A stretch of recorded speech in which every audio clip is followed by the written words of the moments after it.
राजकारण, समाजकारण, कोकणातील प्रत्येक घडामोड. सिंधुदुर्ग 24 तास आता नव्या रूपात. सिंधुदुर्ग संवाद, ताज्या घडामोडींसाठी आताच सबस्क्राइब करा. कोकणातील भात शेती करणाऱ्या शेतकऱ्यांच्या चिंतेत वाढ झाली आहे. 6 जून रोजी तळ कोकणात दाखल झालेल्या पावसाने दडी मारल्याने भात पेरणी थांबल्याचे दिसून येत आहे. तर काही शेतकऱ्यांनी मे महिन्याच्या अखेरीस भात पेरणी केली होती. मात्र पाऊस न झाल्याने भात रोप करपू लागले आहेत. त्यामुळे कोकणातील भात शेती करणाऱ्या शेतकऱ्यांवर दुबारा पेरणीचे संकट ओढवले आहे. हवामान खात्याने 20 जून पासून पाऊस सक्रिय होईल अशी शक्यता वर्तवली असली तरी येथील शेतकऱ्यांचे संकट दूर झालेले नाही. पाऊस अजिबातच नाही पडत. कधीतरी बारीक आला तर, तो पण नाहीच म्हणायला हरकत नाही. दुसरी गोष्ट, आम्ही आता जी रोपं पेरणी केलेली आहे ती जर 10-15 दिवसात पाऊस रेग्युलर झाला नसेल तर मात्र मोठं संकट दुबार पेरणीचं शेतकऱ्यासमोर उभं राहणार आहे.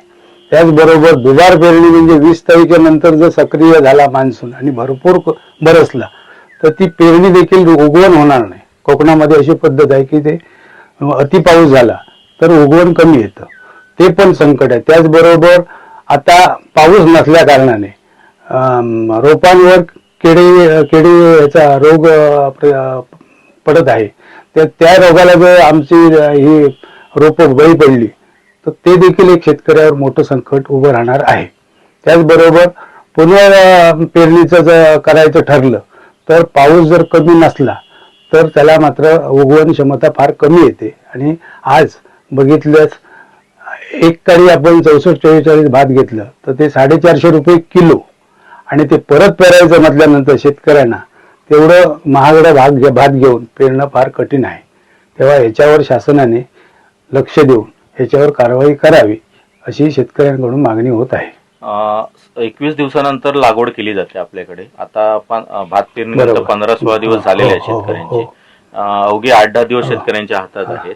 तर 21 दिवसानंतर समजा पाऊस झाला नाही आणि उशिरा पाऊस आला तर उत्पादन क्षमतेत घट होते. अर्थात उत्पादन क्षमता नक्कीच कमी होणार. याचं कारण 21 दिवसाच्या आतमध्ये ते लावावं. कारण काय, त्याची उगवण क्षमता किंवा त्याला जी पेरं फुटतात ती जास्त प्रमाणात असतात.